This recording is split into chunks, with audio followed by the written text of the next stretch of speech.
வணக்கம். டைம் வந்து 10:30 ஆகுது. Monday, April 22. ஸோ நம்ம பார்த்தீங்கன்னா இன்னைக்கு ட்ரேட் ஸ்டார்ட் ஆகிடுச்சு. ஸோ ஸ்டாட்டிஸ்டிக்ஸ் ஸ்டார்ட் பண்ணலாம். ஸோ இது நம்ம பிஎன்எல் கிராஃபு பார்த்தீங்கன்னா அரௌண்ட் ஆல்மோஸ்ட் ஒரு 60,000 டச் பண்ணி ஆல்ரெடி நம்ம 60,000 க்ராஸ் பண்ணிட்டோம். ஏன்னா ஒரு நாள் மேனுவலாக பண்ணோம். இது ஒர்க் ஆகலை, ட்ரேட் ரன் ஒர்க் ஆகலை. ஸோ ட்ரேட் ரன் ஒர்க் ஆகிறதுனால நம்ம மேனுவலாக பண்ணோம். மேனுவலாக பண்ண அன்றைக்கி நமக்கு ஒரு 3,700 வந்து நமக்கு ப்ராஃபிட் வந்துடுச்சு.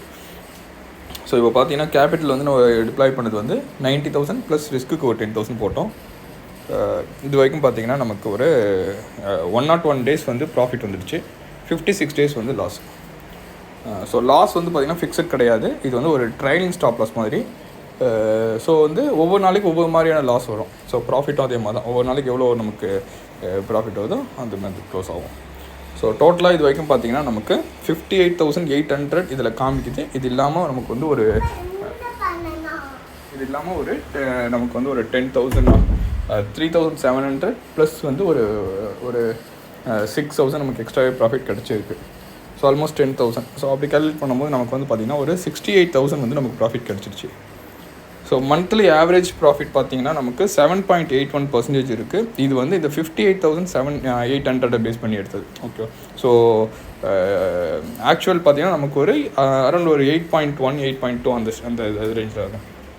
ஸோ மந்த்லி ஆவரேஜ் ப்ராஃபிட் வந்து நமக்கு 7,800 இல்லாமல் ஒரு 8,300 நமக்கு வந்து ஆவரேஜாக மந்த்லி நமக்கு ப்ராஃபிட் கிடைக்கிது. ஓகேவா?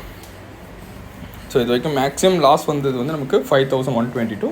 ப்ராஃபிட் வந்து இதில் காமிக்கிறது 6,500, நமக்கு வந்து 10,000 வரைக்கும் வந்துருக்கு. ஸோ மேக்ஸிமம் ட்ரா டவுன் பார்த்தீங்கன்னா 15,470. ஸோ இது வந்து என்னென்னா நம்மளோட கேபிட்டல் கூட எவ்வளோ வந்து நம்ம அமௌண்ட் வச்சுக்கணும் அப்படிங்கிற ஒரு இது அது. ஸோ 90,000 நமக்கு கேபிட்டல்னால் 15,000 வந்து ரிஸ்க்குக்கு நம்ம வச்சாகணும். ஸோ அந்த 15,000 தான் நம்ம ரிஸ்க் எடுக்க முடியும். ஓகே. ஏன்னா கேபிட்டலில் போட்டு கேபிட்டல் மொத்தத்தையும் நம்ம ரிஸ்க் எடுக்க முடியாது. ஸோ கேபிட்டல் வந்து நம்ம 90,000 போடுறோம். ரிஸ்க்குக்கு ஒரு 15,000 16,000 போட போகிறோம். அந்த 16,000 லாஸ் ஆச்சு அப்படின்னு நம்ம என்ன பண்ணுவோம்னா அந்த 16,000 ரீஃபில் பண்ணுவோம். ஓகேவா? அப்படி தான் பண்ணுவோம். அப்படி தான் வந்து நம்மளோட கேபிட்டலை வந்து நம்ம காப்பாற்ற முடியும். ஸோ இதில் பார்த்தீங்கன்னா நான் இது வரைக்கும் எக்ஸ்ட்ரா அந்த கேஷன் போடல. ஏன்னா நான் ஃபஸ்ட்டு ஸ்டார்ட் பண்ணோன்னே எனக்கு ஒரு 10,000 ப்ராஃபிட் வந்திருக்கும். அந்த 10,000 அது இல்லாமல் நான் ஆல்ரெடி ஒரு ரிஸ்க்குக்கு ஒரு 10,000 வச்சுருந்தேன். ஸோ 90,000 ப்ளஸ் வந்து ஒரு 20,000 1,10,000 இருந்துச்சு. ஸோ அதுலேருந்து 15,000 லாஸ் ஆகும்போது எனக்கு அது வந்து கேபிட்டலை வந்து டிஸ்டர்ப் பண்ணாது. ப்ளஸ் ரெக்வயர்ட் மார்ஜின் இருந்ததுனால எனக்கு அது எதுவும் பிரச்சனை வரல. ஓகேவா? ஸோ இது வந்து மந்த் வைஸ் பிரேக்கப். ஸோ செப்டம்பர்லேயும் நவம்பர்லேயும் மட்டும் நமக்கு ஒரு அரௌண்ட் ஒரு 2,000 லாஸ் ஆகிருக்கும். அது ஏன்னு பார்த்தீங்கன்னா செப்டம்பரில் நம்மள கடைசி ஒரு 10 நாள் தான் பண்ணோம். பிட்வீனில் ஸ்டார்ட் பண்ணதுனால நம்ம வந்து ஒரு 1,500 லாஸில் க்ளோஸ் பண்ணிட்டோம். November month full month trade பண்ணோம். ஸோ ஃபுல் மந்த் ட்ரேட் பண்ணியுமே அந்த மாதம் வந்து நமக்கு 2,000 லாஸு. ஸோ மற்ற எல்லா மாதமும் நமக்கு வந்து ஒரு ஆவரேஜாக ஒரு 10% கிட்ட நமக்கு ப்ராஃபிட் வந்துடுச்சு. ஸோ ஏப்ரலுக்கு பார்த்திங்கன்னா நமக்கு வந்து ஒரு 100 ட்ரேட் எடுத்திருக்கோம். 9,008 rupees வந்து நமக்கு ப்ராஃபிட் வந்திருக்கு. ஓகேவா? அது ஆல்மோஸ்ட் வந்து 9%. ஸோ இந்த 9,000ன்றது 3,700 இல்லாமல். ஸோ அந்த 3,700 சேர்த்திங்க அப்படின்னா நமக்கு வந்து ஒரு 12,700 வந்து நமக்கு வந்துடுச்சு already profit. Okay. So 12% cross பண்ணிட்டோம் நம்ம. இப்போ இன்றைக்கி பார்க்குறோம். இன்றைக்கி வந்து ஒரு 1,200 நமக்கு வந்து ப்ராஃபிட் ரன் ஆகிருக்கு. மார்னிங்லேருந்து மார்ஜின் பார்க்குறோம். ஸோ மார்னிங் ஓப்பனிங் பேலன்ஸ் பார்த்திங்கன்னா 1,13,227 இருந்துச்சு. 1,13,227. இப்போ வந்து ஒரு 1,220 வந்து நமக்கு ப்ராஃபிட் ரன் ஆகிருக்கு. கமெண்ட்டில் வந்து நான் ஒரு சப்ஸ்கிரைபர் ஒருத்தர் வந்து இது செல்லிங் ஸ்கேல்பிங்கான்னு கேட்டிருந்தார். ஆக்சுவலாக ஸ்கேல்பிங் கிடையாது இது. ஏன்னா ஸ்கேல்பிங்கிறது வந்து நம்ம குயிக் டிசிஷன்ஸ் எடுத்துக்கினே இருக்கணும். அதுவும் இல்லாமல் அதில் வந்து ட்ரேடிங் காஸ்ட் வந்து நிறைய போகும். ஸோ ட்ரேடிங் காஸ்ட்டை வந்து எவ்வளோக்கு எவ்வளோ கம்மி பண்ணுறோமோ அப்போ தான் நம்மளால் ரொம்ப நாளைக்கு மார்க்கெட்டில் சஸ்டெயின் பண்ண முடியும். ஏன்னா ஸ்கேல்பிங்கிறது எப்படின்னா நீங்கள் ஒரு 5 பாயிண்ட் தான் எதிர்பார்ப்பீங்க. ஸோ 5 பாயிண்ட்டுன்றது வந்து 5 into 15 போட்டோன்னா கூட நமக்கு வந்து ஒரு 75 ரூபா வரும். ஓகேவா? ஸோ 75 ரூபா அப்படிங்கிறது தான் வந்து ஒரு லாட்டுக்கு நம்ம ட்ரை பண்ணுற அமௌண்ட்டு. அந்த 75ல் நமக்கு 20 ரூபா வந்து 10 ரூபா வந்து ப்ரோக்கரேஜுக்கு போயிடும். ஸோ நமக்கு கிடைக்க போது 60 ரூபா தான் ப்ராஃபிட் சிச்சுவேஷனில். லாஸ் சிச்சுவேஷனில் பார்த்திங்கன்னா ஒரு 3 பாயிண்ட் நம்ம லாஸ் வைக்கிறோம் அப்படின்னு 45. அது இல்லாமல் டேக்ஸ் ஒரு 10 ரூபான்னு வச்சுக்கோங்களேன் ஃபின்வேஷியல் பண்ணும்போது. ஸோ அதில் ஒரு 55 ரூபா போயிடும். ஸோ ரிஸ்க் ரிவார்ட் ரேஷியோ வந்து ரொம்ப ரொம்ப ரொம்ப மினிமலாக இருக்கும். ஓகேவா, நமக்கு ஒரு 60 ரூபா ப்ராஃபிட் கிடைக்குதுன்னா 50 ரூபா தான் நமக்கு 50 ரூபா லாஸ் ஆகும். ஸோ 10 ரூபா தான் நமக்கு நெட் கிடைக்கும். ஓகே, அப்படின்னும் போது நம்ம ஸ்கேல்பிங் வந்து ரொம்ப வேகமாகவும் பண்ணணும், ப்ளஸ் ரொம்ப அக்யூரசி லெவல் அதிகமாக இருக்கணும். அப்போ தான் வந்து லாங் டேர்மில் நம்மளால் வந்து மார்க்கெட்டில் இருக்க முடியும். ஸோ அதனால தான் ஸ்கேல்பிங் ரொம்ப பாப்புலர். ஆனால் அது நிறைய பேர் வந்து ஸோ அதனால தான் வந்து நடுவில் கால் வந்துச்சு. ஸோ அதனால தான் பார்த்திங்கன்னா நமக்கு வந்து ஸ்கேல்பிங் வந்து நிறைய பேர் பண்ணலை. ஓகே, ஆனால் நிறைய பேர் பண்ணும்போது இன்னொன்று ட்ரேடிங் காஸ்ட்டை இன்க்ரீஸ் பண்ணணும், ப்ளஸ் எல்லாராலையும் வந்து ப்ராஃபிட்டபிளான ஒரு செட்டப் வந்து வச்சுக்க முடியாது. ஸோ அதனால தான். ஓகேவா, ஸோ இது வந்து ஸ்கேல்பிங் கிடையாது.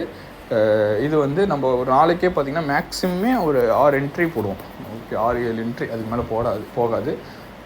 அந்த 6 என்ட்ரி ப்ளஸ் நம்ம ஹெட்ஜிங்காக கொடுக்குற என்ட்ரிஸ் இருக்கும். ஓகே, ஏன்னா சில டைம் நம்ம செல் பண்ணுறோம் வச்சுக்கோங்களேன் மார்க்கெட்டில் போய்ட்டு, அப்போ வந்து நம்ம மார்ஜின் அதிகமாக தேவைப்படும்.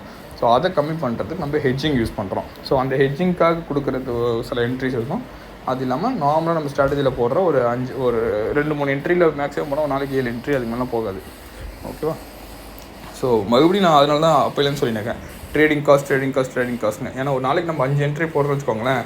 இப்போ நம்ம ஜீரோதா இல்லை ஏதாவது ப்ரோக்கர் போனோம் அப்படின்னா ஒரு என்ட்ரிக்கு 20 + 20 ப்ளஸ் ஒரு 30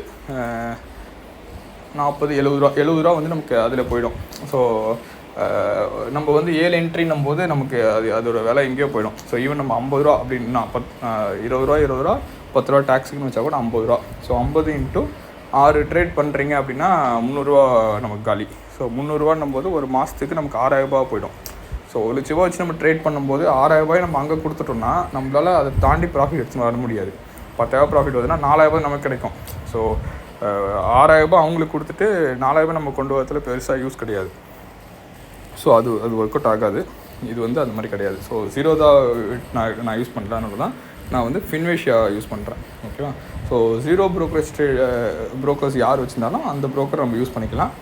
அந்த ப்ரோக்கரை வச்சு நம்ம வெறும் டேக்ஸ் மட்டும் கொடுத்து ப்ரோக்கரேஜ்லேயும் எங்கெங்கெல்லாம் நம்மளால் சேவ் பண்ண முடியுமோ சேவ் பண்ண வரும்.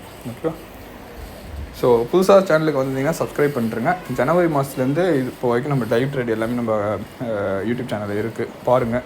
இந்த ஸ்ட்ராட்டஜி வந்து என்னோடய கஸ்டமைஸ் ஸ்ட்ராட்டஜி. நான் இதை வந்து செல் பண்ணின்னு இருக்கேன். ஸோ யாருக்காவது இது இன்ட்ரெஸ்ட் இருக்குது அப்படின்னா என்னை காண்டாக்ட் பண்ணுங்கள். என்னோடய ஃபோன் நம்பர் காண்டாக்ட் டீல்ஸ் வந்து டிஸ்கிரிப்ஷனில் இருக்குது. ஸோ வாட்ஸ்அப்லேயும் காண்டாக்ட் பண்ணலாம், அப்படி இல்லைனா எனக்கு நார்மல் காலும் பண்ணலாம்.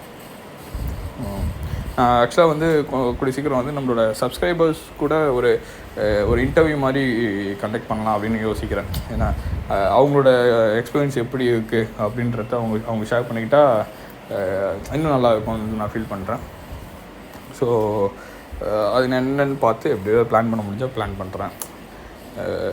ஓகே, ஏன்னா இது வந்து 1 lakh போட்டு நமக்கு வந்து ஒரு 6,000 7,000 மந்த்லி ஆவரேஜே கிடைக்குதுன்னு வச்சுக்கோங்களேன். அது ரொம்ப ரொம்ப பெரிய விஷயம். ஈவன் நானே அவ்வளோ எக்ஸ்பெக்ட் பண்ணல. ஆக்சுவலி நான் எக்ஸ்பெக்ட் பண்ணுறது வந்து எனக்கு யார் கால் பண்ண சொல்கிறது அதுதான், 2-3% எதிர்பார்க்குங்க, அதுக்கு மேலே எதிர்பார்க்காதீங்க. ஏன்னா அப்படி அதுக்கு மேலே எதிர்பார்க்க ஆரம்பிச்சு அது கேம்லிங் ஆகிடும். கேம்லிங் வந்து நம்மளை வந்து லாஸில் தான் கொண்டு போயிடும். ஸோ அப்படின்னு நான் எல்லாருக்கிட்டையும் தெளிவாக சொல்லுவேன். பட் இப்போ வந்து இந்த ஸ்ட்ராட்டஜி வந்து நமக்கு ஒரு 6,000 to 7,000 ப்ராஃபிட் கொடுத்துன்னு இருக்குது தொடர்ந்து ஒரு 6-7 மாதமாக. ஓகேவா, ஸோ அதனால் இப்போதைக்கு இருக்கிறத யூஸ் பண்ணிக்கலாம். அவ்வளோ தொடர்ந்து பார்க்கலாம் இன்றைக்கி எப்படி போகுதுன்னு.